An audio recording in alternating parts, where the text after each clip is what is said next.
فأنا ناصح لإخواني بالصدع بالحق. تبيض وجوههم، السكوت في مسألة الحزبية يضرها، فاصدع بما تؤمر وأعرض عن المشركين.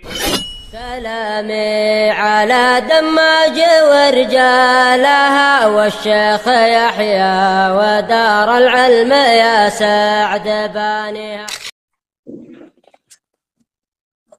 بسم الله الرحمن الرحيم. الحمد لله والصلاة والسلام على رسول الله وعلى alihi wa sahbihi wa wala. Kita lanjutkan ya kan.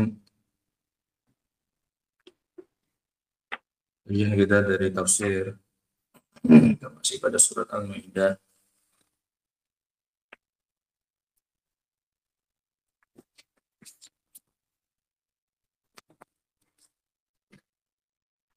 Kita masuk sekarang pada ayat yang ke 117.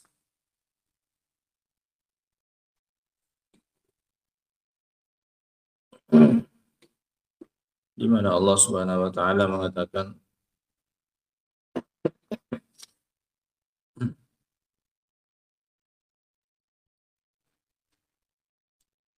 ma qultu lahum illa ma amartani bih.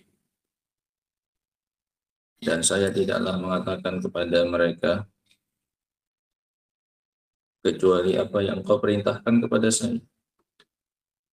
Tidak mungkin saya menyuruh mereka menjadikan saya dan ibu saya sebagai dua sesembahan selain Allah Subhanahu wa taala. Yang saya katakan kepada mereka hanya yang Engkau perintahkan kepada saya, ya Allah. Yaitu ani'budullaha rabbi wa rabbakum. Ibadahilah Allah saja, Rabbku dan Rabb kalian. Ini yang aku sampaikan ya Allah kepada mereka. Dan ini yang Kau perintahkan kepadaku untuk aku katakan kepada mereka.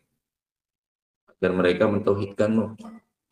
Agar mereka hanya beribadah kepada Engkau ya Allah. Bukan kepada aku dan kepada ibuku. Ini bantahan ya rahmatullah.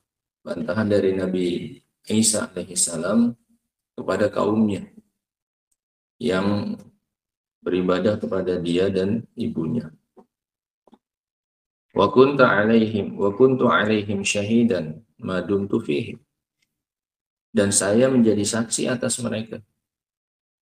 Saya menyaksikan apa yang mereka lakukan, apa yang mereka ucapkan selama saya berada di tengah-tengah mereka. Yani selama saya masih hidup bersama dengan mereka, saya bisa jadi saksi atas mereka.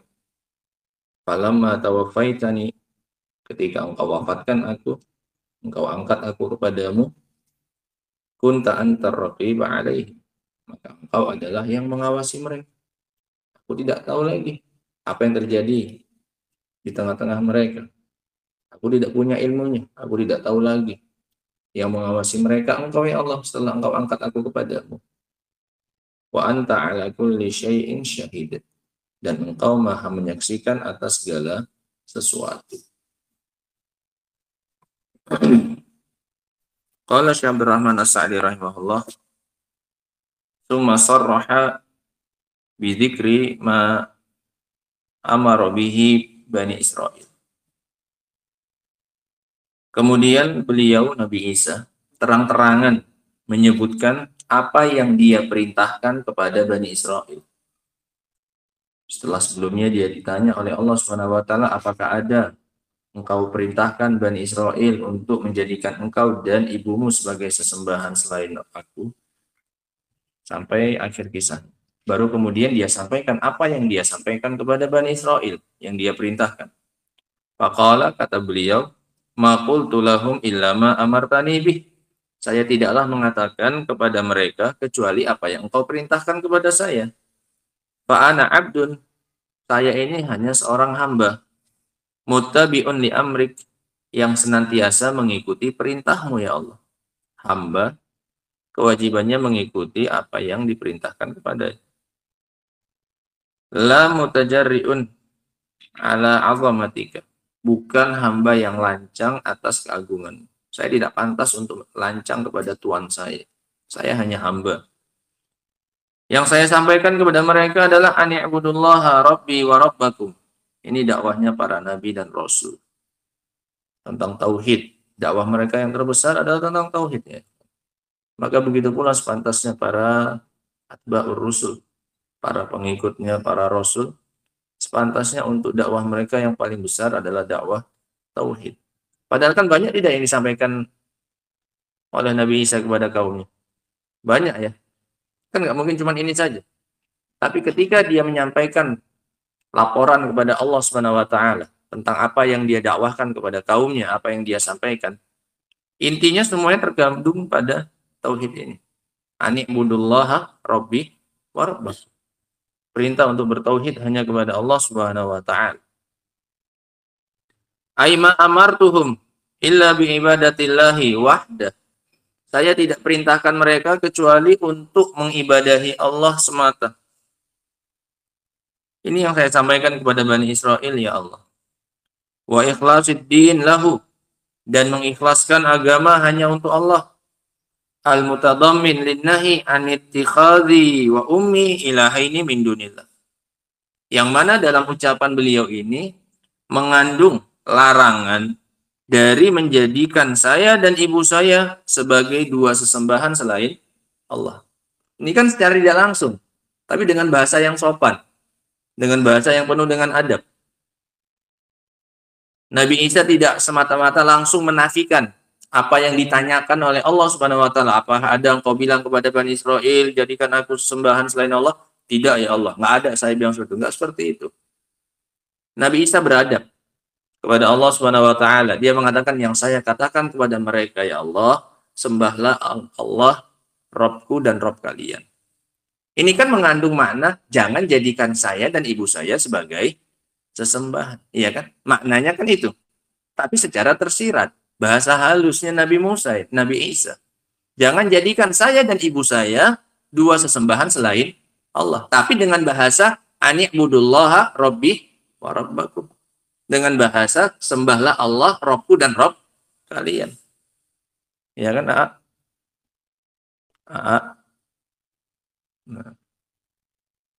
Ini bahasanya Nabi Isa.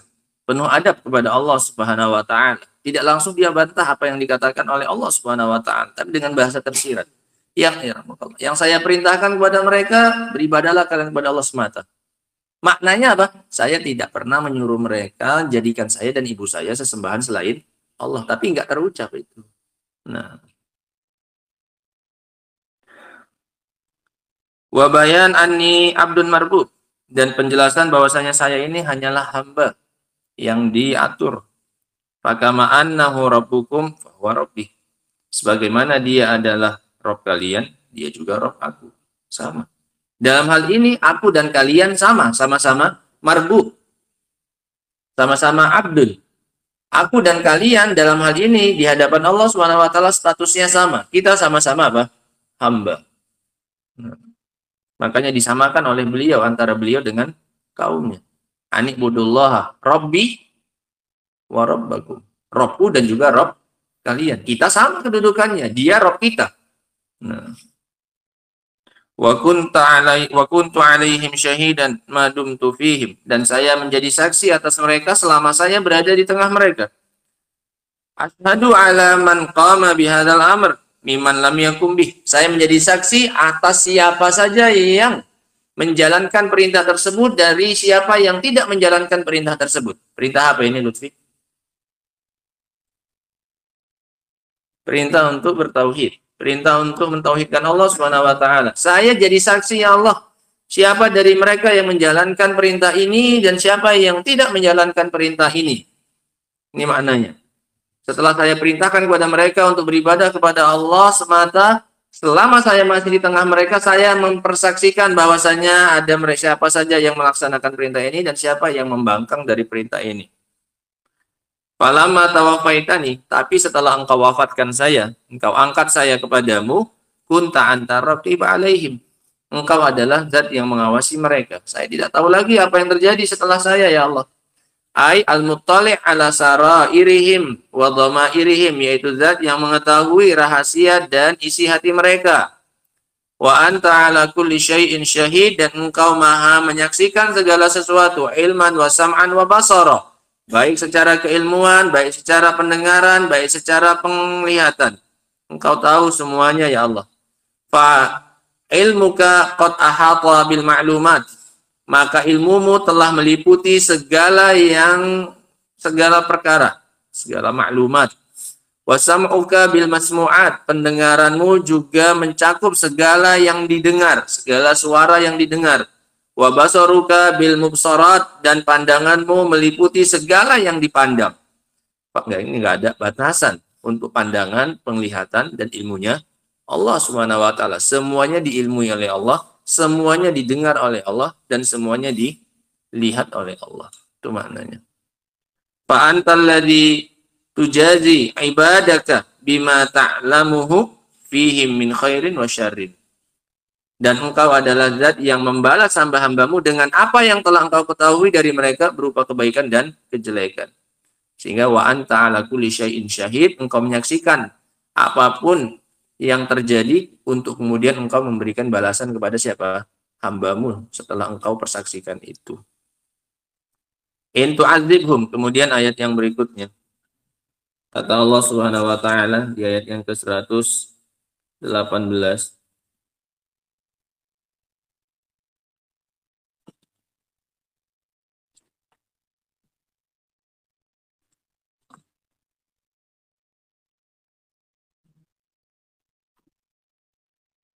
In tu'adzibhum fa innahum ibadu. Seandainya atau jika engkau mengazab mereka, maka mereka itu adalah hambamu yang pantas untuk mendapatkan apa yang engkau berikan kepada mereka. Kalau mereka diazab oleh engkau, maka pantas. Karena seorang tuan kepada hambanya itu adalah hukum asalnya menyayangi. Kalau sampai tuannya menghukum hambanya, maka ini menunjukkan perbuatan sang hamba memang sudah tidak bisa ditolerir. Makanya dia azab oleh siapanya? Tuannya. Ini kata Nabi Isa. In tu'adzibhum fa innahum ibaduk. Kalau engkau azab mereka, maka mereka itu adalah hambamu. Engkau pantas melakukan apa saja kepada mereka. Dan kalau sampai engkau mengazab mereka, padahal engkau adalah tuan, dan tuan itu hukum asalnya adalah menyayangi siapanya? Hambanya. Berarti memang mereka yang sudah melampaui apa? Batas. Berarti memang mereka yang sudah kelewatan ya Allah. Ini juga sekali lagi adab dari Nabi Isa kepada Allah Subhanahu wa taala. Tidak berani Nabi Isa menentang. Ya Allah, jangan azab hambamu. Seperti itu enggak mau Nabi Isa. Karena Nabi Isa tahu saat itu Allah Subhanahu wa taala sedang apa ini? Sedang marah atau sedang ridho ini? Sedang marah kepada Bani Israel yang menjadikan Isa dan ibunya sebagai sesembahan. Sampai-sampai Nabi Isa ditanya-tanya. Nah, untuk menyudutkan Bani Israelnya. Nah, sehingga adabnya Nabi Isa adalah mencocoki kemarahan Robnya. Kalau engkau azab mereka, ya Allah, itu hambamu. Pantas.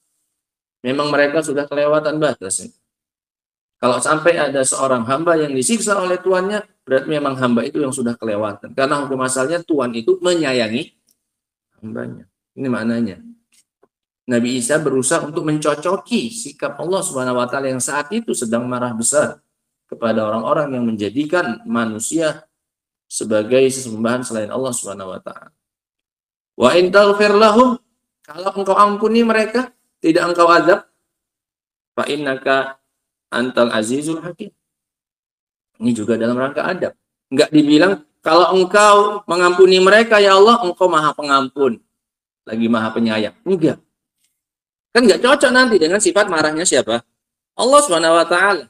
Yang cocok dengan sifat marahnya Allah ya ini. Kalaupun engkau ampuni mereka, maka engkau itu maha perkasa. Engkau mengampuni bukan karena engkau lemah, engkau mengampuni bukan karena engkau lembek. Engkau mengampuni padahal engkau adalah zat yang maha ini perkasa. Kan cocok ya? Dengan sifat kemarahannya siapa ini? Allah Subhanahu wa taala saat itu. Dan engkau adalah zat yang maha perkasa dan maha bijaksana. Artinya pengampunanmu pun memang penuh dengan apa ini? Hikmah pasti. Kalau engkau ampuni ya Allah itu dengan sifat keperkasaanmu, bukan karena engkau lemah, karena enggak mampu menghukum, bukan. Engkau tetap maha kuat, maha hebat, Walaupun engkau mengampuni siapa? Mereka. Sehingga engkau mengampuni mereka dengan kekuasaanmu ya Allah, dengan keperkasaanmu, dan dengan sifat hikmahmu. Engkau tahu ada hikmah di balik pengampunanmu kepada mereka. Makanya Nabi Isa nggak bilang, fa innaka antal ghafurur rahim. Padahal kan ini momennya mengampuni, iya, yang sebelumnya. Tapi nggak dibilang. Kenapa? Karena momennya nggak cocok. Nabi Isa ingin mencocoki kemarahannya siapa? Allah Subhanahu wa Ta'ala. Agar Nabi Isa itu nggak terkesan berada di pihak siapa ini? Pihak kaumnya. Nggak membekingi kaumnya. Nggak membentengi kaumnya. Ya Allah, ampuni mereka, engkau maha pengampun. Tidak. Nabi Isa berusaha berada di sisinya siapa ini? Allah Subhanahu wa Ta'ala. Makanya dibawakan sifat apa ini? Aziz dan Hakim. Dalam konteks pengampunan padahal. Jika engkau ampuni mereka, maka itu pun pengampunanmu bukan karena engkau lemah. Engkau maha aziz, engkau maha hebat, engkau maha perkasa. Tidak ada yang bisa mengalahkanmu ya Allah. Nah, kalau engkau azab, memang pantas mereka. Mereka ini memang hamba yang sudah kelewatan. Kalau engkau ampuni, engkau tetap maha apa ini? Hebat, bukan karena engkau lemah, kau ampuni. Engkau mampu kalau mau menghukum mereka. Ini dalam rangka beliau memposisikan diri beliau di barisannya siapa? Allah SWT. Kalau dibilang Ghafurur Rahim, nanti Nabi Isa kesannya berada di pihak siapa? Di pihak siapa? Kaumnya, di pihak hambanya. Seolah-olah membekingi, membentengi mereka dari kemarahannya siapa? Allah SWT. Nabi Isa nggak mau seperti itu. Nabi Isa menunjukkan bahwasanya dia sepakat dengan kemarahannya siapa ini? Allah SWT kepada orang-orang yang menjadikan sesembahan selain Allah SWT. Ini adabnya ya. Adabnya Nabi Isa alaihissalam kepada Allah Subhanahu wa Ta'ala. Ketika Allah marah, maka dia memposisikan dirinya berada bersama dengan siapa ini? Allah Subhanahu wa Ta'ala. Nah, dia puji-puji Allah Subhanahu wa Ta'ala. Baik ketika Allah mengazab, baik pun Allah pun itu apa ini? Mengampuni, aku tetap bersama dengan engkau ya Allah di barisanmu. Nah, Allah rahimahullahu ta'ala. Ayat ini luar biasa ya. Ayat ini pernah dibaca oleh Nabi SAW dalam satu malam. Dalam semua salat beliau. Sampai subuh. Dalam semua rakaat, hanya ini yang diulang-ulang oleh Rasul SAW. In tu'adzibhum fa innahum ibaduk. Wa in taghfir lahum fa innaka antal azizul hakim. Terus diulang-ulang. Dalam setiap rakaat. Dari salat malamnya beliau SAW sampai subuh. Sebagaimana yang dikatakan oleh Imam Ibnu Katsir rahimahullahu ta'ala. Hadhil ayah laha sya'nun azim. Ayat ini memiliki kedudukan yang besar. Wa naba'un ajib. Dan memiliki berita yang ajaib ayat ini. Waqad warada fil hadis. Dan telah datang dalam hadis. Dalam riwayat Ahmad dengan sanad yang hasan. Dan telah datang dalam hadis. Anna Rasulullah sallallahu alaihi wasallam qama biha lailatan. Berdiri sholat dengan satu ayat ini saja. Dalam satu malam. Ila sobahi sampai subuh yuraddiduha dengan terus mengulang-ulanginya. In tu'adzibhum fa innahum ibaduk wa in taghfir lahum fa innaka antal azizul hakim. Terus diulang-ulang oleh beliau. Ditanya oleh Abu Dzar, ya Rasulullah, kenapa engkau terus mengulang-ulangi surat tersebut atau ayat tersebut dalam sholatmu? Kata Rasulullah SAW, inni sa'altu Rabbi azza wajal. Saya minta kepada Allah azza wajal. Asy-syafa'ata li ummati. Saya minta kepada Allah syafaat kepada umatku. Fa'ataniha. Dan dia memberikanku syafaat tersebut. Wa hiya na'ilatun insyaallah liman la yusyriku billahi syai'a. Dan itu akan didapatkan oleh insyaallah orang yang tidak pernah menyekutukan dengan Allah Subhanahu wa taala sedikit pun. Ini alasannya karena beliau meminta apa? Syafaat kepada Allah Subhanahu wa taala. Qala rahimahullah. In tu'adzibhum fa innahum ibadu. Jika engkau azab mereka, maka mereka itu adalah hambamu. Wa anta arhamu bihim min anfusihim. Dan engkau lebih sayang kepada mereka daripada diri mereka kepada mereka. Sehingga engkau mengazab mereka bukan karena engkau tidak sayang kepada mereka, tapi karena memang kenapa diazab? Hambanya yang memang kelewat. Dan engkau adalah yang lebih menyayangi mereka daripada diri mereka sendiri. Wa a'lamu bi ahwalihim, dan memang engkau lebih tahu tentang keadaan mereka. Kalau engkau azab mereka berarti memang karena mereka pantas untuk diazab. Ya Lutfi. Cuci mukanya. Langsung. Cuci mukanya. Kalau udah nggak tahan lagi dicuci. Falaula annahum ibadun mutamarridun lam tu'adzibu. Kalaulah bukan karena mereka hamba yang melampaui batas, hamba yang jahat, hamba yang tidak patuh, engkau tidak akan mengazab mereka. Ini maknanya. In tu'adzibhum fa innahum ibaduk. Kalau engkau azab mereka, memang karena mereka itu hamba yang mutamarridun, yang keluar batas, yang tidak taat, yang tidak patuh.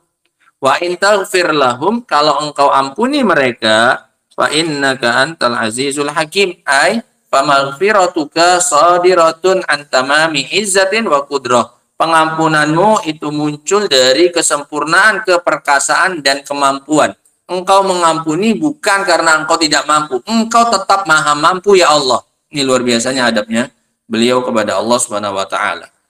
La kaman yaghfiru wa ya'fu an ajzin. Bukan seperti orang yang mengampuni dan memaafkan karena ketidakmampuan. Dia maafkan karena dia nggak mampu menghukum. Dia memaafkan karena memang takut kepada yang berbuat salah. Akhirnya dia ampuni, nggak dia hukum. Bukan karena dia mampu. Karena nggak mampu ya sudahlah, daripada diampuni sajalah, nggak usah diapa-apain. Ini beda. Adapun Allah tidak. Allah memaafkan dengan segala kemampuan Allah untuk menghukum. Nah, wa adami kudrah. Beda dengan orang yang mengampuni karena tidak mampu. Al-Hakim haitsu kana min muqtada hikmatika an taghfira liman ata bi asbabil maghfirah. Dan juga engkau maha bijaksana, di mana tuntutan dari kebijaksanaanmu engkau memberikan pengampunan kepada orang yang mendatangkan sebab-sebab pengampunan. Ini sesuai dengan hikmah. Yang mendatangkan sebab-sebab pengampunan akan diampuni oleh Allah Subhanahu wa taala. Nah, kemudian di ayat yang terakhir dari surat ini kata Allah Subhanahu wa taala, qala Allahu hadza yaumu yanfa'u shadiqina sidquh. Pada hari kiamat Allah mengatakan ini adalah hari di mana kejujuran orang-orang yang jujur akan bermanfaat bagi mereka. Lahum jannatun tajri min tahtihal anhar. Mereka mendapatkan surga-surga yang mengalir di bawahnya sungai-sungai. Khalidina fiha abada. Yang mengalir di bawahnya sungai-sungai dan mereka kekal di dalamnya selamanya. Radhiyallahu anhum wa radu'an. Allah ridha kepada mereka dan mereka pun ridha kepada Allah. Dzalika al-fawzul azim. Itu adalah kemenangan yang terbesar. Qala rahimahullah Sa'di. Qala Allah mubayyinan li hali ibadihi yaumal qiyamah. Allah mengatakan dalam rangka menjelaskan keadaan hamba-hambanya nanti pada hari kiamat. Wa manil faizu minhum wa manil haliku. Siapa yang berhasil di antara mereka dan siapa yang binasa. Wa manis syaqi wa manis sa'id. Dan siapa yang sengsara dan siapa yang bahagia. Hada yaumu yanfa'us shadiqina sidquhum. Ini adalah hari di mana akan bermanfaat kejujuran orang-orang yang jujur. Wasadiqun, dan yang dimaksud dengan shadiqun di sini humul ladzina istaqamat a'maluhum, orang-orang yang lurus amalan mereka. Wa aqwaluhum wa niyatuhum, ucapan mereka dan juga niatan-niatan mereka pun lurus. Ala siratil mustaqim, di atas jalan yang lurus. Wal hadil qawim, dan petunjuk yang lurus. Fa yaumul qiyamah yajiduna samarata dzalika sidq. Maka nanti pada hari kiamat mereka akan mendapati buah dari kejujuran mereka tersebut. Idza ahallallahu fi maq'adi sidqin 'inda malikin muqtadir. Ketika Allah memberikan kepada mereka tempat di sebuah tempat kejujuran di sisi sang raja yang maha mampu, di samping Allah Subhanahu wa taala. Walihada qal, oleh karena itu Allah mengatakan lahum jannatun tajri min tahtihal anhar khalidina fiha abada radhiyallahu anhum wa radu'an dzalika al-fawzul azim. Wal kadzibun bididdihim, dan orang yang dusta ini akan sebaliknya. Sayajiduna dororo kadzibihim. Pada hari itu mereka akan merasakan kemudorotan dari kedustaan mereka. Waqtiraihim wa samarata a'malihim al-fasidah, dan mereka akan memanen buah dari amalan mereka yang rusak. Lillahi mulkus samawati wal ard li'annahul khaliq.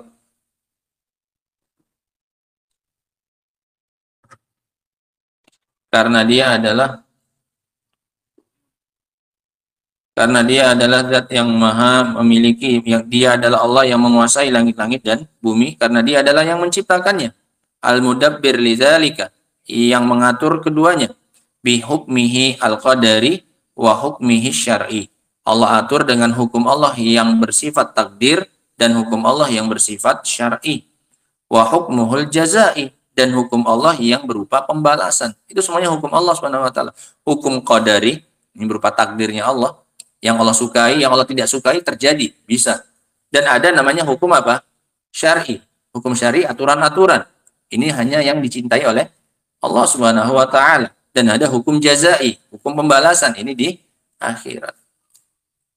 Walihada qal wa huwa ala kulli syai'in qadir, dan Allah Maha mampu atas segala sesuatu, fala yu'jizuhu syai'un. Maka tidak ada yang melemahkan Allah sedikit pun. Bal jami'ul asya' munqadatun li masyiatihi. Bahkan segala sesuatu tunduk kepada kehendak Allah. Wa musakhkharatun bi amrih, dan diatur dengan perintahnya. Dengan ini kita selesai tamat tafsir suratul Maidah bifadlin minallahi wa ihsan walhamdulillahirabbil alamin. Adapun beberapa faedah yang bisa kita ambil dari ayat yang ke-100 berapa tadi? 17 sampai yang ke-120 ini. Insyaallah akan kita baca nanti pada pertemuan berikutnya insyaallah. Wa akhiru da'wana alhamdulillahirabbil alamin. Subhanakallahumma bihamdika asyhadu an la ilaha illa anta astaghfiruka wa atubu ilaik. Walhamdulillah.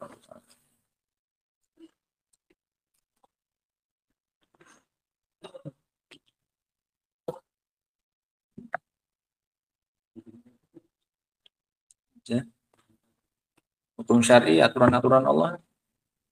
Ini boleh, ini tidak boleh.